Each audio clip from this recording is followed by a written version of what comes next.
Ok. Bueno, chicos, acepten la grabación, por favor. Bueno, entonces, para que quede en el video para todos, todos, voy a repetir lo que dije de los libros, ¿sí?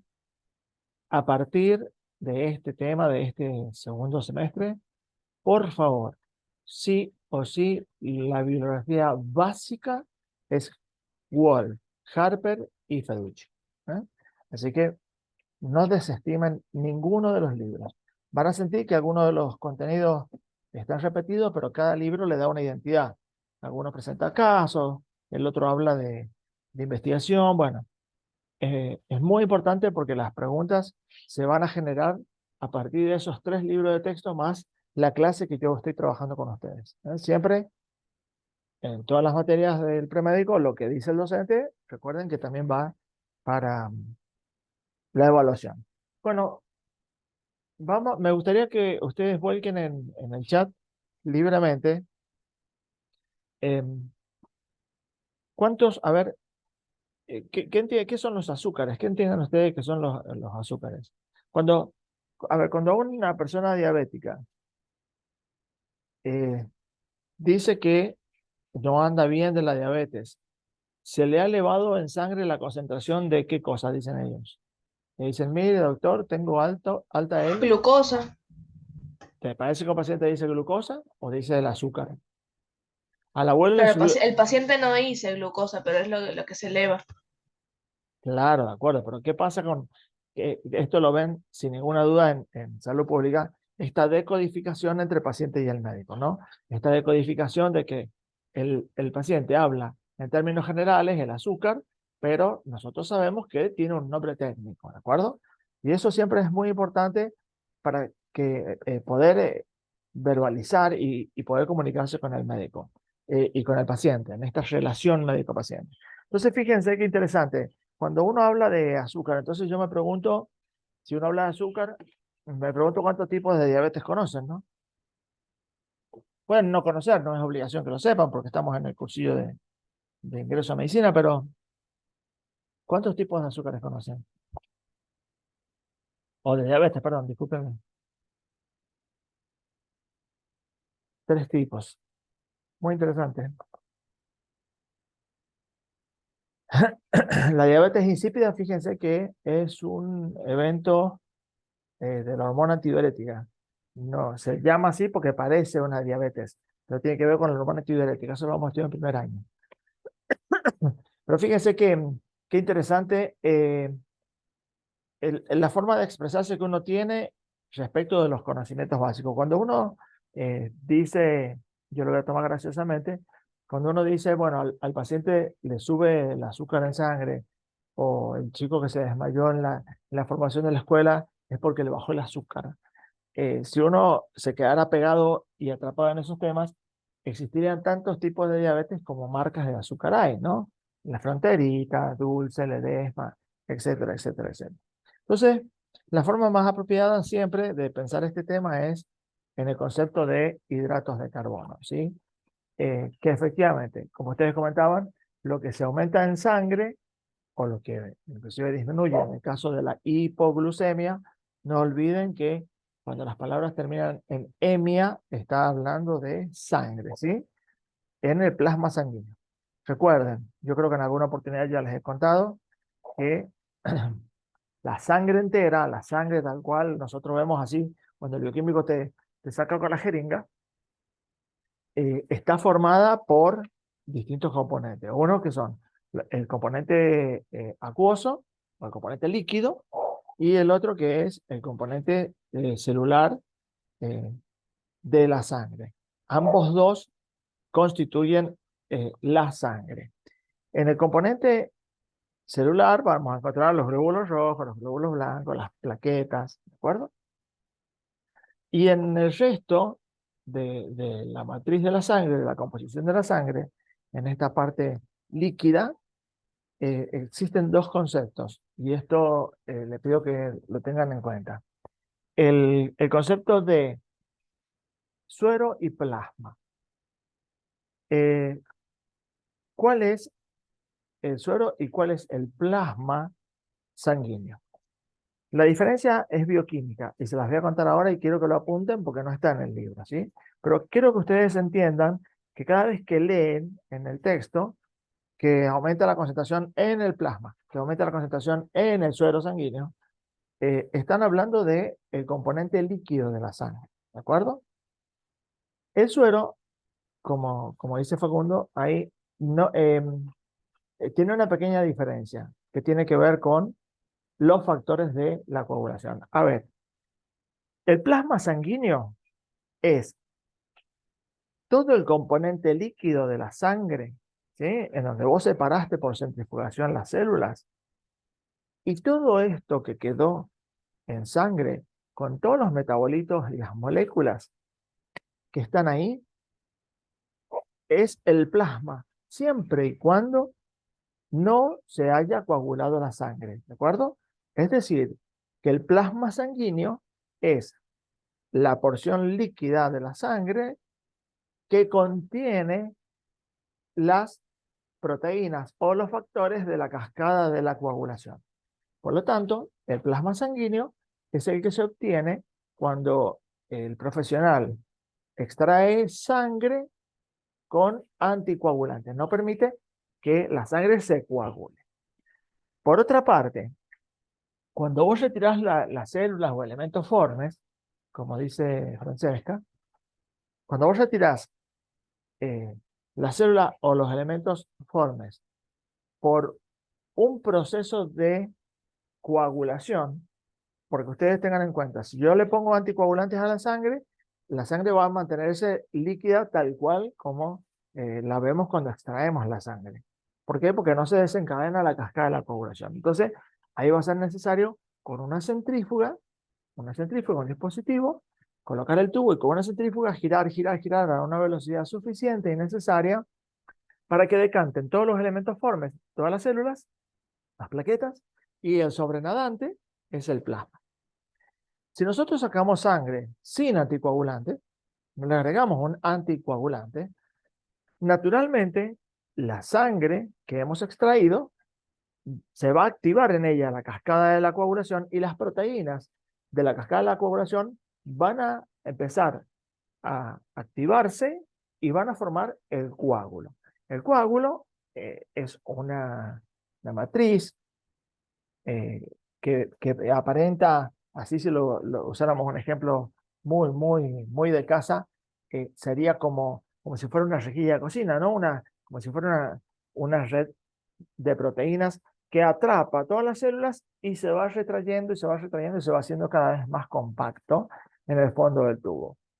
Este suero, perdón, este coágulo va llevándose con la activación de las proteínas de la coagulación todos los elementos formes y el líquido que queda encima, que contiene todos los metabolitos excepto los factores de la coagulación, porque se consumieron en el proceso de la cascada de la coagulación. Ese líquido sobrenadante es lo que se conoce como el suero.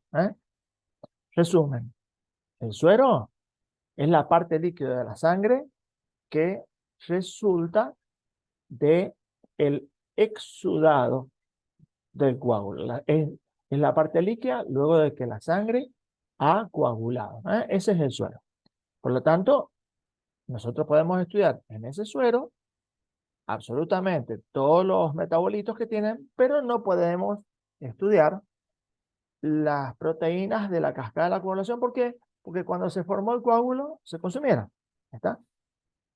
Entonces, por esa razón, es que en el suero no vamos a estudiar los elementos de la cascada de la coagulación. En el plasma sanguíneo es la parte líquida de la sangre, es el componente líquido de la sangre, que resulta de separar los elementos formes, las células y las plaquetas, y que posee todavía las proteínas de la cascada de la coagulación. Por lo tanto, en el plasma sanguíneo vamos a encontrar todos los metabolitos más las proteínas de la cascada de coagulación. Bueno, dicha estas dos características, suero y plasma, en el libro de texto, cuando lean que aumenta la concentración de la glucosa en el plasma sanguíneo, bueno, ya saben que es en la parte líquida de la sangre. La diferencia es puntual. El suero resulta de que el coágulo se ha formado y ha precipitado y el plasma contiene todavía las proteínas de la coagulación. Entonces, ¿qué? Eh, recuerden, EMIA, ¿sí? Glucemia. ¿Qué es un hidrato de carbono? ¿Qué es lo que nosotros conocemos como eh, el azúcar que hacen referencia a los pacientes, la población en general que no está científicamente en el tema? Los hidratos de carbono también los van a encontrar en el libro, quiero contarles, como carbohidratos, y no va a ser un juego de palabras para el parcial. eh, Hidrato de carbono o carbohidratos, nosotros vamos a tomar de que estamos hablando del mismo evento, ¿no? De la misma molécula, ¿no? De la misma característica. ¿Por qué tiene dos nombres diferentes? Porque eso depende de quién ha traducido esa versión del libro, ¿de acuerdo? Entonces, hidrato de carbono o carbohidratos, para nosotros es sinónimo, lo vamos a usar tal cual, así, lo vamos a usar indistintamente. Entonces, no vayan a pensar que en una pregunta, por ahí hemos escrito en el enunciado, hidrato de carbono o carbohidratos, es una condición de decir está mal hecha o está bien hecha la pregunta o me están haciendo trampa. Son sinónimos. Todo esto depende del tipo de traducción, quien ha intervenido en la traducción de diferentes libros. Pero bueno, es sinónimo. Entonces, si nosotros tuviéramos que definir los hidratos de carbono o los carbohidratos, tenemos que hacer referencia a grupos funcionales de la química, que es lo que vimos en la última clase. Y por eso yo les decía que los íbamos a ir recordando, repasando a medida que vayamos avanzando en los temas. Por ejemplo, si hay que pensar en esto que yo les digo, ustedes pueden reconocer que acá, estoy repasando grupos funcionales de la química orgánica, acá tenemos un grupo alcohol, ¿de acuerdo? Este que está en color es el átomo de carbono carbonílico, ¿sí? Un carbonilo, carbono doble enlace. Pero si vemos todo lo que está acá primario y entendemos que en este enlace está la letra R del sustituyente, que sería la cadena carbonada que está hacia abajo, podemos decir que esta es la representación del grupo funcional aldehído. ¿De acuerdo? Entonces acá que vemos un aldehído, un carbonilo y un oxidrilo. Bueno, vayamos a la molécula que está hacia la derecha. Tenemos el carbonilo, reconocemos el oxidrilo también, y fíjense, el carbonilo no está primario, es decir, no está en la punta de la cadena carbonada, porque aunque sea pequeña, esto es una cadena de carbonada, ¿sí? Entonces, aquí está secundario. ¿Qué quiere decir secundario? Quiere decir que en un enlace y en el otro continúa un grupo R, es decir, hay unidos átomos de carbono o cadenas carbonadas. Entonces, cuando el carbonilo se encuentra en posición secundaria entre dos átomos de carbono, ustedes fíjense que este grupo funcional, olvídense del oxidilo, este grupo funcional que está acá, carbono RR, está hablando de un grupo cetona. ¿Está?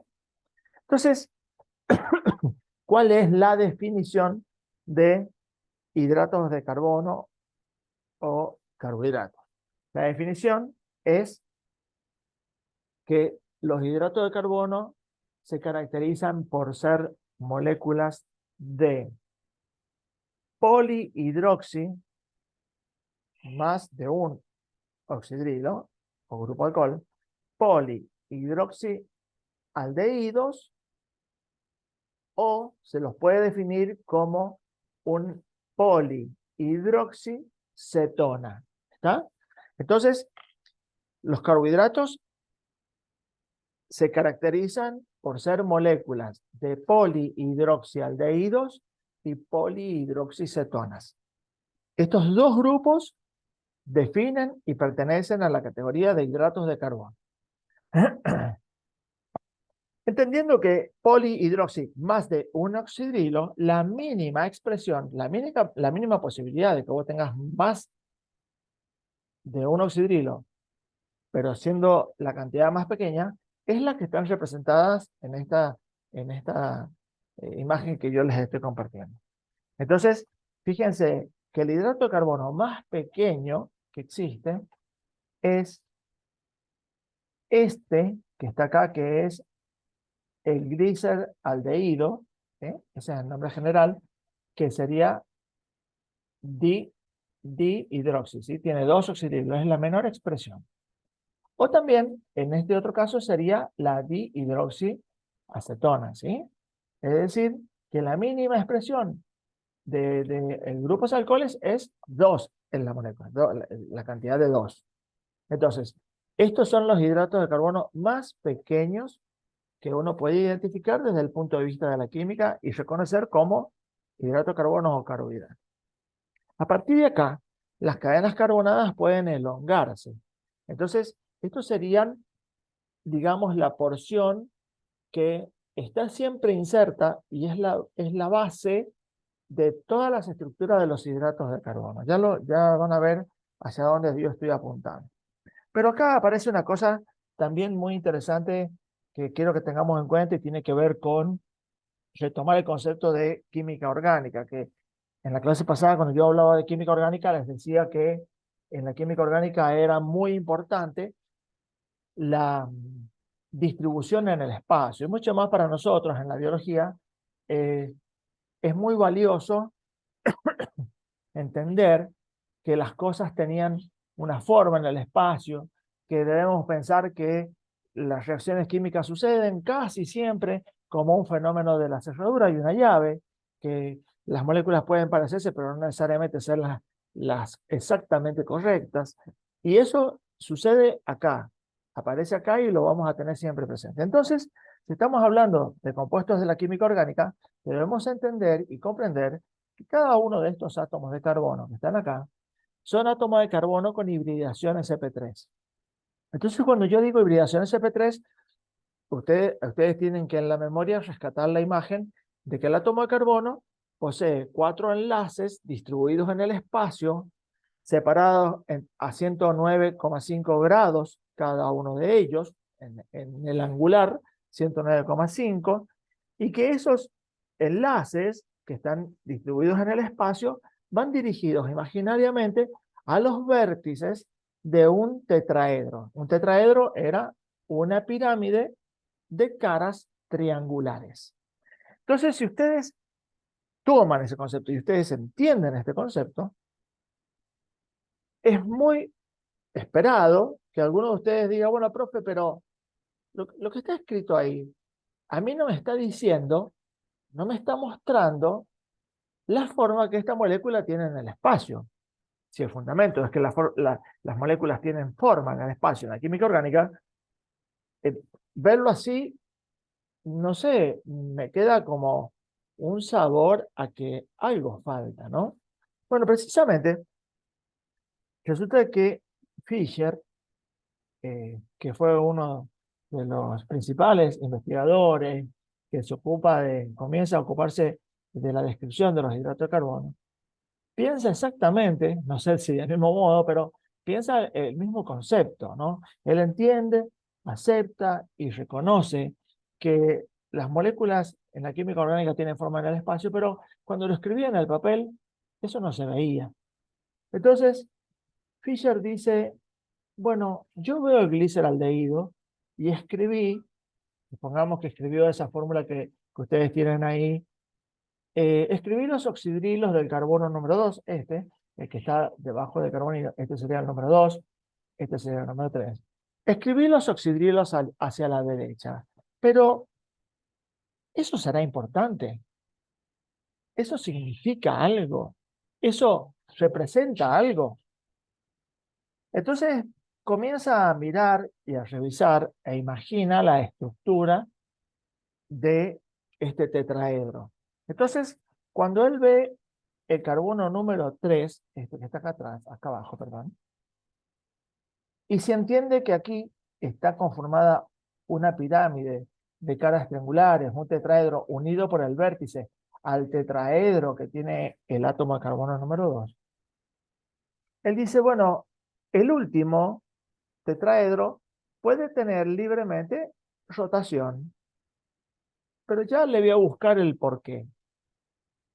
Pero el carbono número 2 no creo que pueda rotar tan libremente en el espacio con semejantes estructuras por encima y por debajo. Entonces, él reconoce y dice que la posición de este oxidrilo no es igual si yo la escribo hacia la derecha, dice él, que si la escribo hacia la izquierda, porque puede estar representando una posición diferente en el espacio. Entonces Fisher, como todo era muy complejo cuando él comienza a trabajar y a estudiar esto, entonces Fisher se pregunta, o mejor dicho, anuncia, que cuando él escribe el gliceraldehído, él imagina que los átomos están rotando sobre sus ejes, aquellos que pueden, porque algunos no podrán porque tiene una estructura compleja muy cercana, pero que pueden rotar. Entonces, el que él escribe en el papel es el azar de una forma en el espacio que imaginariamente él la aplasta contra el plano, contra el papel, y quedó como quedó. Entonces, en el concepto de que quedó como quedó, él dice, yo le quiero dar una definición a esto. Quiero que me señale algo. Quedó como quedó. Entonces, él dice que no es bajo ningún concepto lo mismo que el oxidrilo que está acá en el número 2, yo lo escribo hacia la derecha, porque eso me está representando una forma en el espacio. Si lo escribo hacia la izquierda, quiere decir que estaba en otra posición en el espacio. Entonces él necesita, para comunicar a los investigadores que estaban trabajando sobre este tema, esa particularidad de la forma en el espacio. Entonces él define que en la formulación lineal en el plano, esta que ustedes están viendo acá, en la formulación lineal en el plano que él escribe la fórmula, el oxidrilo que está en el átomo de carbono 2, de esta mínima expresión de los hidratos de carbono, si está escrito hacia la derecha, se lo va a identificar con la letra D, D de dedo. Y si está escrito hacia la izquierda, se lo va a identificar en la nomenclatura con la letra L. Entonces, si nosotros le ponemos el nombre a esta molécula que estamos viendo, nosotros deberíamos decir que estamos frente a la formulación del D-gliceraldehído. ¿Por qué? Porque el penúltimo átomo de carbono, este que está en el número 2, posee un oxidrilo hacia la derecha. Si yo lo hubiera escrito hacia la izquierda, se denominaría L-gliceraldehído.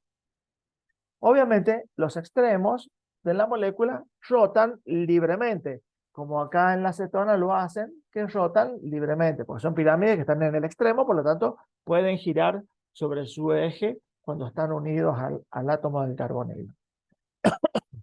Pero esto, esto Fisher lo deja todavía como pensando, y ya vamos a hablar de algunas definiciones que yo les voy a avisar, que ustedes anoten las palabras claves en el margen de una hoja para que vayan agregando este glosario de términos y, y entiendan que son importantes para el parcial, ¿no? Entonces, la posición del oxidrilo en el carbono número 2 del gliceraldehído, que es el nombre común, si está hacia la derecha se referencia con la letra D, o si está hacia la izquierda se referencia con la letra L. Y eso es muy importante.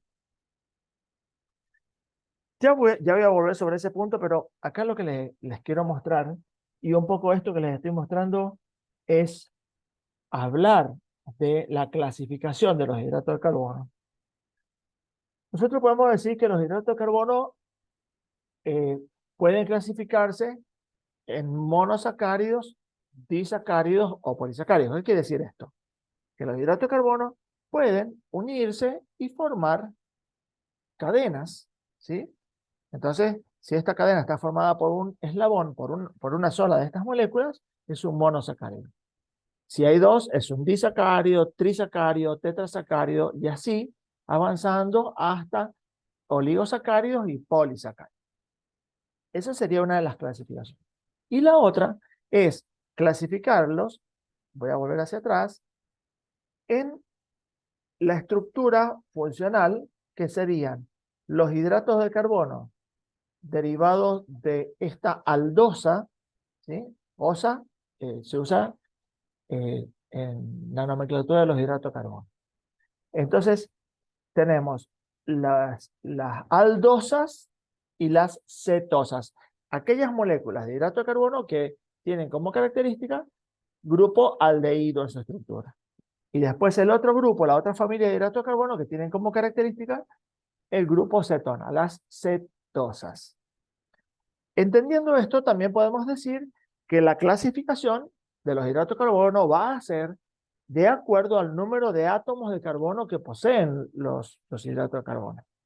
Entonces, es así que nosotros podemos decir que esto que estoy representando, todas son aldosas, porque fíjense, absolutamente todas las moléculas que están acá, todos tienen en el carbono primario del extremo, todos tienen grupo aldehído, ¿eh? Bien, todos poseen grupo aldehído, ¿sí? Todos tienen el grupo funcional aldehído. Pero lo particular de esto es que siguen respetando la definición de polihidroxil, es decir, que tienen más de un oxidrilo. Por lo tanto, todos pertenecen a los hidratos de carbono. Fíjense qué interesante lo siguiente. Respecto de la cantidad de átomos de carbono, nosotros podemos decir que nos encontramos frente a una triosa que tiene 3 átomos de carbono. Acá esto que estoy mostrando como la eritrosa y la treosa son 4 átomos de carbono. ¿Está? Después tenés 5 átomos de carbono, las pentosas. Estas son tetrosas. Triosas, tetrosas, pentosas y hexosas. La clasificación sigue un poco más allá, pero en la biología del ser humano existe una sola heptosa, que la vamos a ver en primer año, ¿sí?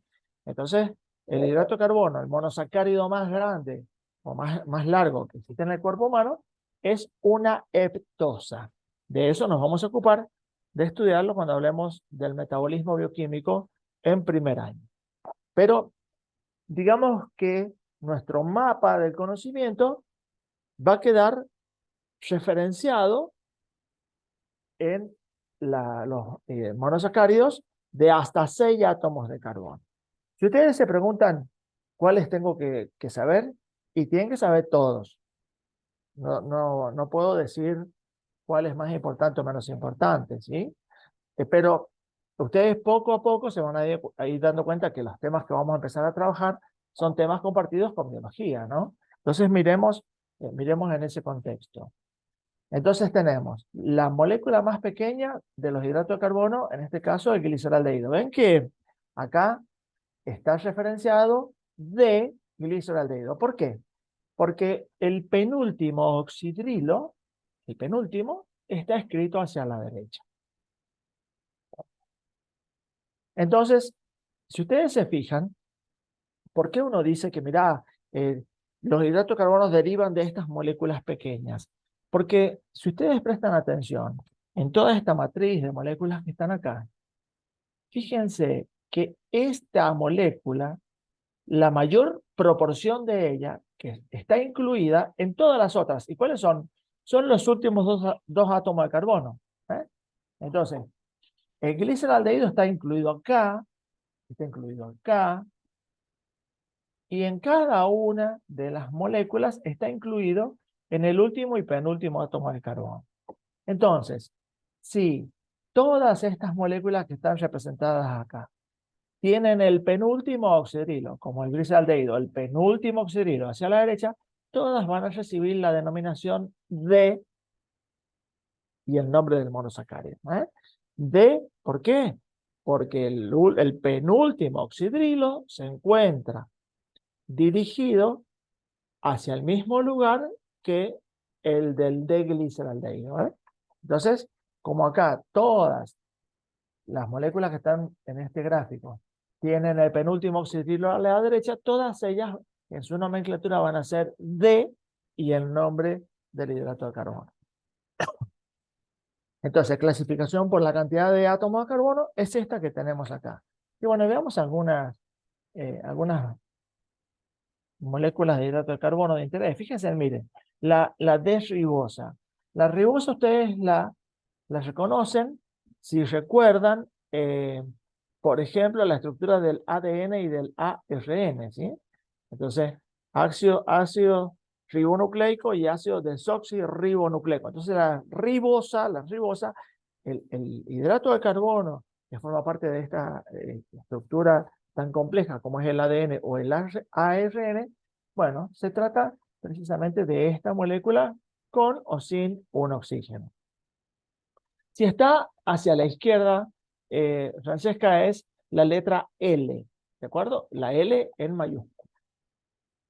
Entonces, bueno, acá tenés la ribosa, la arabinosa. Ustedes de la arabinosa habrán visto que cuando leen los prospectos de los alimentos dice contiene arabinosa. Van a encontrar varios de estos nombres, van a empezar a ser nombres muy amigables con la teoría que estamos desarrollando, porque bueno, todos estos están de una manera u otra en el ser humano. La silosa generalmente se suele usar como, como uno de los componentes, como un azúcar que no aporta calorías, ¿sí? Van a encontrar en la composición de bastantes alimentos y bebidas que está enriquecida con silosa o está adicionada de silosa. ¿Y por qué? Porque, ¿qué particularidad tiene la silosa? La silosa en medicina la vamos a usar para medir en cierta manera, no en cierta manera, de manera formal, de qué forma nuestro intestino absorbe los hidratos de carbono. Porque la particularidad de la silosa es que eh, si el intestino está íntegro, todo lo que yo ingiera se absorbe y se elimina en la misma cantidad en orina. Entonces, si yo quiero poner en evidencia que hay alguna alteración en la absorción del tubo digestivo del intestino de un individuo, bueno, yo le administro vía oral una cantidad perfectamente conocida de silosa, determinada cantidad de gramos por litro, es decir, le doy un jarabe para que tome, lo toma y a lo largo de determinado tiempo, como está pautado en bioquímica, ese paciente va a ir juntando la orina en un recipiente durante 24 horas y después el laboratorio te va a decir, se le administraron tantos gramos de silosa y se excretaron por orina X cantidad de gramos. Entonces, si el intestino está íntegro, debe haber absorbido todo el azúcar y por lo tanto debe haberla excretado en orina. Si excreta mucho menos cantidad que la que yo le di en la ingesta, evidentemente no está absorbiendo con la dinámica apropiada este nutriente, este elemento o esta molécula. Entonces, me permite, de cierta manera, ver la capacidad funcional de absorción del intestino cuando el intestino está íntegro. Son varias de las pruebas que se van a usar en bioquímica y en medicina como un elemento de diagnóstico, ¿no? Pero bueno, me parece que tienen que empezar a leer y a mirar un poquito más lo que tienen en la mano, como son estos, los chicles, las galletas, las bebidas con edulcorantes. Bueno, tienen que empezar a mirar y a leer las etiquetas, por favor, se los recomiendo, porque van a empezar a encontrar muchas de estas moléculas que están acá. Entonces, esta imagen del libro que yo les estoy mostrando, marca así en color, resalta a los que tienen más peso en biología, ¿eh? Pero deben conocer todos e identificar todos. Voy a seguir hablando en general de esto y voy a ir a una pequeña cosa en particular. Acá tengo en las hexosas, fíjense, en las hexosas tenemos la alosa, la altrosa, la glucosa. Esta es la molécula en la representación de la ecuación lineal. Esta es la molécula de la glucosa, que sube en el plasma sanguíneo y es la que se usa en el metabolismo celular. Después tenés la manosa.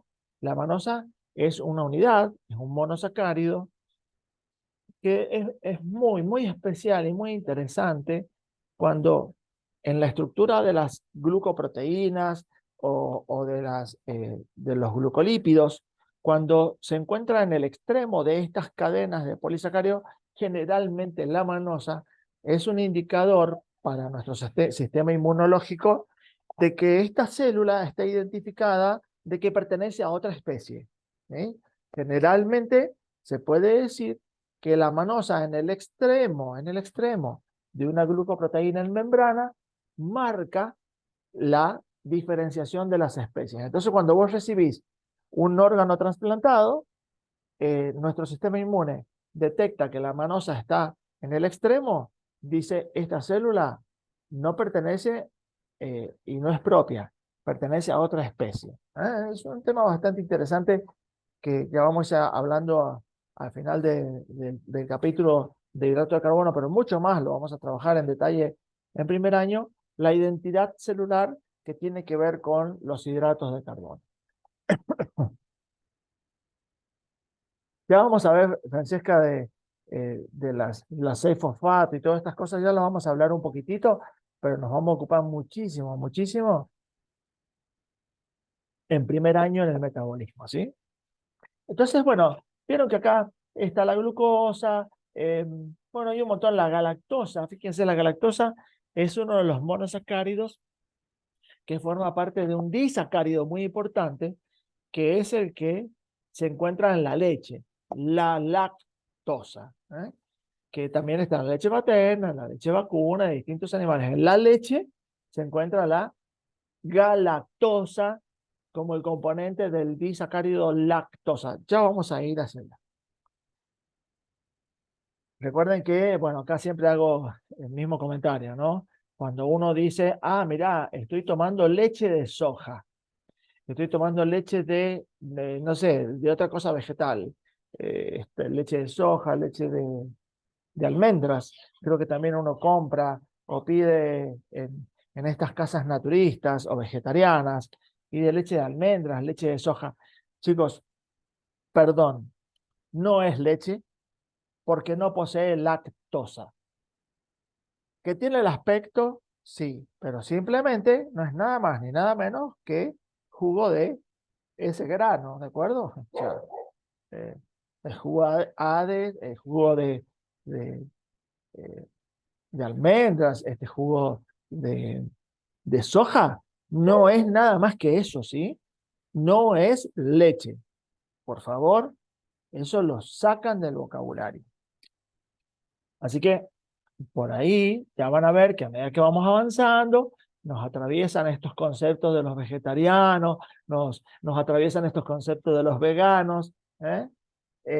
Quiero que lo tomen con mucho respeto y con mucha educación de mi parte, y no pretendo bajo ningún concepto ofenderlos, aquellos que tengan estas conductas alimentarias que se sienten identificados con esos grupos, pero quiero contarles que lo que dice la letra está escrita. Y es así, no es leche, ¿de acuerdo? Fíjate, Ezequiel, es muy gracioso esto que decís, hemos sido engañados, vilmente engañados. No, porque no dice leche de soja, dice jugo Hades. La gente le dice leche de soja.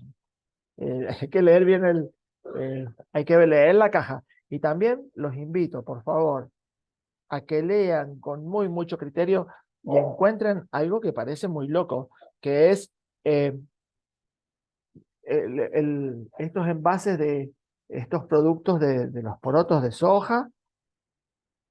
Dice contraindicado la ingesta en niños menores y resulta que al Janecito del Infante le das en la mochila un juguito hecho a base de soja. ¿Sí? No quiero decir marcas porque hay un montón de marcas y variedades. Pero está contraindicado en niños, chicos. ¿Pero y qué hacemos que no leemos la composición de los recipientes? Cuidado, ¿eh? Revisen. Por favor, les pido que revisen y que lean de manera criteriosa. Dice literalmente, contraindicado el consumo o la ingesta en menores de 3, 4 años. Después, si quieren, lo podemos charlar el por qué, pero por favor, es muy importante que lo lean. Bueno, entonces, así como existen... otra cosa que les quiero mostrar, chicos, miren, que yo les decía lo particular. Fíjense qué cosa interesante. Vamos a prestar atención acá en las exosas. Vamos a quedar un poquitito atrapados acá. Miren. Veamos estas dos exosas, la glucosa y la manosa. ¿En qué se diferencian? Y mira, si uno se pone a pensar, reconoce el grupo aldehído, reconoce que es un polidroxi. ¿Cuántos oxidrilos tiene? 1, 2, 3, 4, 5 oxidrilos. Esta también tiene exactamente 5 oxidrilos. ¿Cuántos átomos de carbono tienen? Tienen 6, porque son hexosas. Este también tiene 6. Y la única diferencia, según la formulación de Fischer, es que la posición en donde están escritos los oxidrilos es diferente. Fíjense que tiene en el átomo de carbono 2, a la derecha, a la izquierda, a la derecha y a la derecha. Fíjense en la manosa, en el carbono número 2. Izquierda, izquierda, derecha, derecha.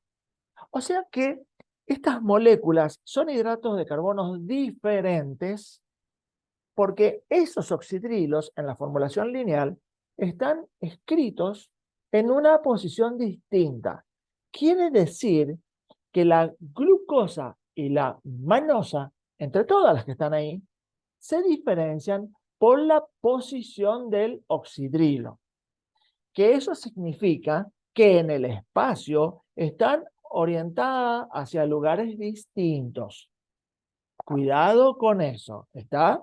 Entonces, entre ellos se diferencian por la posición de los oxidrilos en el espacio. Recuerden que Fischer, cuando comienza y hace estas clasificaciones, él aclara.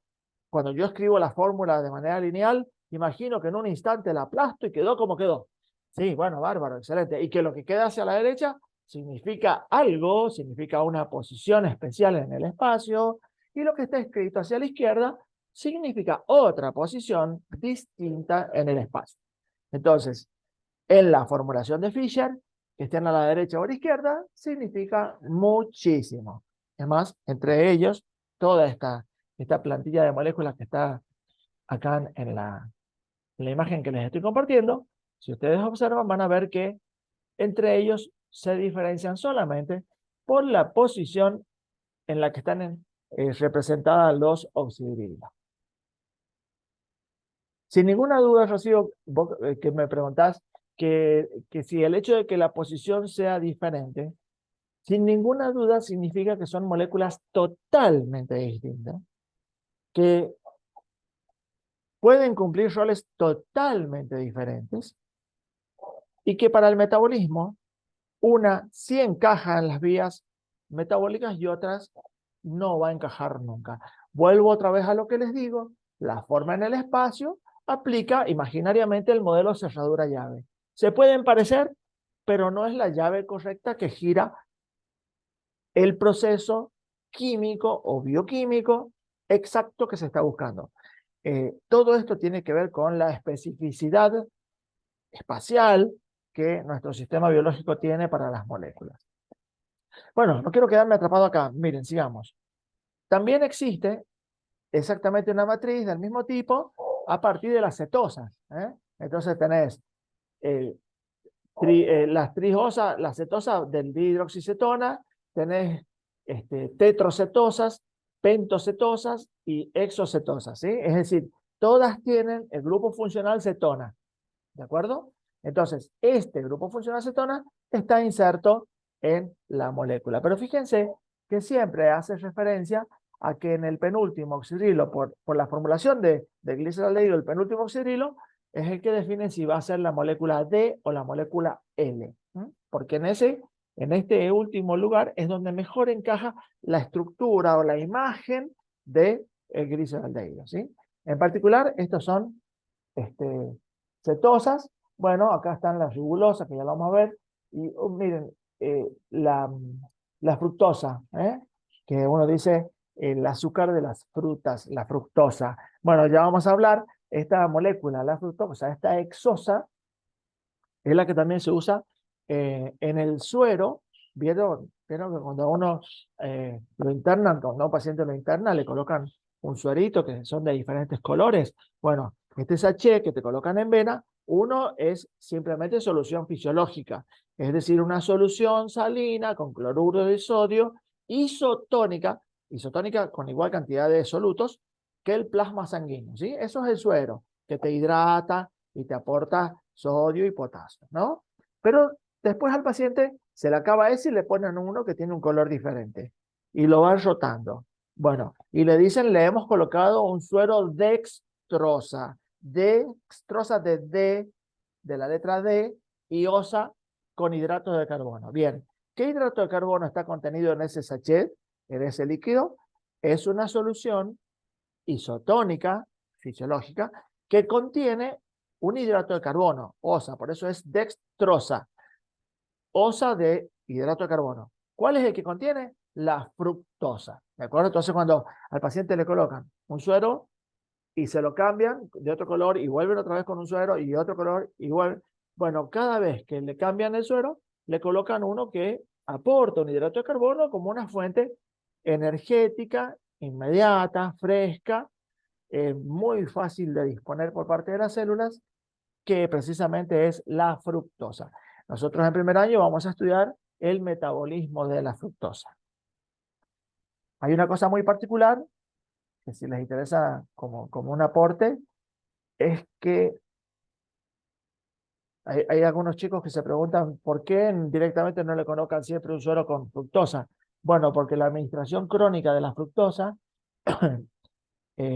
provoca un efecto tóxico que generalmente está asociado a una retinopatía que puede provocar glaucoma y puede provocar la ceguera. Es decir, un paciente no puede estar internado siempre con suero con fructosa. Debe ser eh, cambiado, debe ser rotado a lo largo de las 24 horas. No puedes administrarle durante 24 horas fructosa porque le vas a provocar trastornos irreversibles en la visión al paciente, ¿eh? Entonces, bueno, son temas a considerar. Lo vamos a trabajar muchísimo en primer año. Y acá viene una parte que yo necesito que ustedes eh, hagan, empiecen a hacer un pequeño glosario. Vieron que todas las referencias de las imágenes que estamos viendo, inclusive cuando yo hablo, digo que el oxidrilo que importa es el que está en el número, entre el número 2 y el penúltimo. Y que yo decía al principio que el oxidrilo del último átomo de carbono giraba libre. Bueno, ¿por qué sucede esto? Porque existe una, una palabra que quiero que la anoten ahora, que se llama carbono quiral con Q, ¿sí? El átomo de carbono quiral. ¿Cuál es el átomo de carbono quiral? El átomo de carbono quiral es aquel átomo de carbono en la molécula de los hidratos de carbono que posee 4 sustituyentes diferentes. Lo particular del átomo de carbono quiral es que se caracteriza, lo van a encontrar en el libro, a ver si creo que en Wolf hay una imagen en este sentido. Se caracteriza el átomo de carbono quiral. ¿Por qué? Porque él posee una configuración que identifica a una imagen especular no superponible. Y ahí en los libros ustedes van a encontrar una imagen del espejo. Fíjense, miren. Yo se los voy a hacer así en el video. Y ustedes lo van a encontrar a esto que les estoy diciendo eh, dibujado en el libro, ¿sí?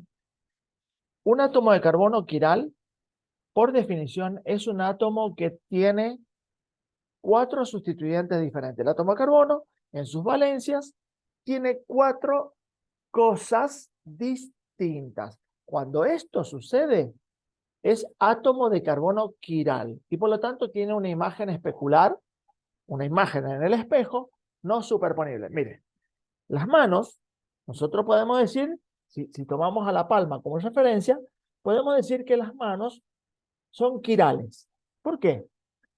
Porque si la mano es el átomo de carbono, es el centro que concentra todas las valencias, ¿sí? Y entendemos que cada uno de los dedos, inclusive de la muñeca, que están unidos a esta unidad, que es la palma de la mano, en mi mano al menos, todos los dedos y la muñeca son todos diferentes. Por lo tanto, yo puedo decir que esta configuración es quiral. Porque fíjense, la palma de la mano tiene el pulgar, el índice, el anular, el medio, ¿cierto? El meñique, son todos diferentes entre sí. Por lo tanto, por definición, yo puedo decir que esta mano posee una similar, que es la imagen en el espejo. Entonces, si nosotros imaginamos que acá en el medio hay un espejo y yo lo miro al espejo, yo voy a encontrar la imagen especular de esta mano. Fíjense, pulgar con pulgar, índice con índice, mayor, anular, meñique, muñeca. ¿Sí? Es decir, que esta mano átomo de carbono con 4 sustituyentes diferentes, pero en el caso de la mano como ejemplo, esta mano es quiral porque tiene todos los sustituyentes distintos, posee una imagen en el espejo que es no superponible. Miren, si yo trato, imaginemos que esta es la imagen de esta otra en un espejo que está acá, ¿no? Yo miro así y veo esta imagen. Miro así y veo esta imagen. Bueno, si yo estas imágenes las trato de superponer, jamás voy a hacer que el 100% de los sustituyentes coincidan. Nunca. No va a suceder eso. Sin embargo, si no se cumple la definición de carbono quiral, es decir, que si el átomo tiene 2 sustituyentes diferentes, bueno, cuando yo lo superponga hay alguna posición en que va a coincidir el 100%. Entonces, cuando una molécula posee carbono quiral, quiere decir que posee una imagen en el espejo. Por lo tanto, esta imagen en el espejo de la molécula, en este caso estoy usando las manos porque son quirales, se definen como enantiómeros. Anótenlo, por favor, está escrito ahí en el slide. Enantiómeros. O sea que toda molécula que posea carbono quiral posee una imagen de ella que es un enantiómero. Esto quiere decir que en el espacio tienen posiciones diferentes. Y esto es el fundamento teórico sobre el cual se definen la estereoisomería. Recuerden que estéreo proviene del griego y significa espacio. Entonces, estereoisomería, estereoisómeros. Por lo tanto, cuando las moléculas de hidrato de carbono tienen carbono quirales, poseen un estereoisómero que puede ser un enantiómero. Recuerden que un isómero es aquella molécula que conservan los isómeros, gracias por lo del tiempo, conservan la imagen la composición molecular resumida, la misma cantidad de átomos, la misma cantidad de hidrógenos, de oxígeno, la misma cantidad.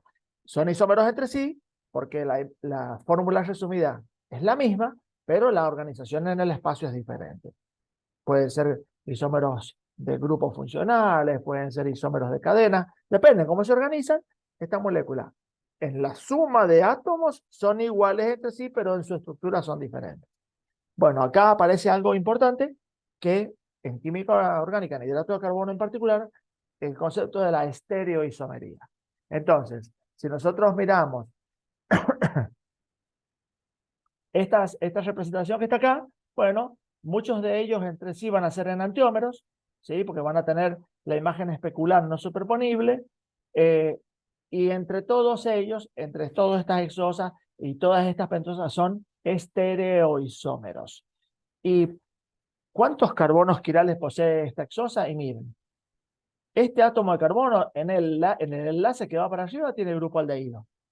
En el enlace que va para abajo tiene colgada toda esta cadena, que es diferente que el anterior. Y que es diferente que el alcohol y que es diferente que el hidrógeno. Por lo tanto, decimos que este átomo de carbono tiene carbono quiral.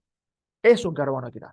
Si miramos el de abajo va a suceder lo mismo, pero si miramos el último, entendemos que el enlace que va hacia arriba tiene toda esta cadena compleja, en otro enlace tiene un oxidrilo, y en otros dos enlaces tiene hidrógeno. Ya no cumple con la definición. No posee dos sustituyentes diferentes. Entonces, el hecho de que tenga carbono quiral le brinda la propiedad de que son estereoisómeros, que estos estereoisómeros pueden ser enantiómeros cuando son la imagen especular de uno respecto del otro, que estos pueden describirse como diastereoisómeros o epímeros, que se diferencian en la posición de tan solo un oxidrilo. Bueno, todas estas definiciones las van a encontrar en Wolf y en Harper. Y para ir terminando la clase de hoy, otra característica que le brinda el hecho de que los hidratos de carbono posean carbono quiral es una propiedad que se llama la propiedad óptica. Los hidratos de carbono que poseen carbono quiral tienen como propiedad desviar el plano de la luz polarizada. Y con esto vamos a arrancar en la clase que viene, analizando la luz polarizada, que es, la vamos a poner en contexto, vamos a ver de qué manera la modifican y vamos a agregar algo más en la nomenclatura. Y lo que en la clase que viene, que yo les comentaba que estaba planificado, vamos a trabajar la polimerización, es decir, cómo se encuentran en la naturaleza, cómo se agrupan los hidratos de carbono para empezar a formar cadenas, y vamos a terminar con disacáridos y polisacáridos. Ese es el plan de clase para la clase que viene. Entonces, resumen, chicos, definición, carbono quiral, enantiómeros, diastereoisómeros, la isomería espacial, la distribución en el espacio diferente, las características físico-químicas, las propiedades, la propiedad óptica, que esa, con eso vamos a comenzar en la clase que viene. ¿Hasta acá les pareció claro? Por favor, revisen el tema de carbono quiral, imagen no superponible. Recuerden, es no superponer, no es enfrentar, ¿sí? Si vos haces esto, coincide en el 100%, pero estás enfrentando, ¿está? Eso no es lo correcto, es superponer, ¿ok? Bueno, chicos, paramos acá. Continuamos en la clase que viene desde propiedades ópticas, estructura en el espacio, disacáridos y polisacáridos, y a tomarse un café, a relajarse un poquitito y a seguir con las actividades académicas. Chicos, fue un placer como siempre estar con ustedes, ¿eh? Un saludo muy afectuoso, que estén todos muy bien. Acá paró la grabación y quedo en línea por alguna pregunta o algún comentario, ¿ok?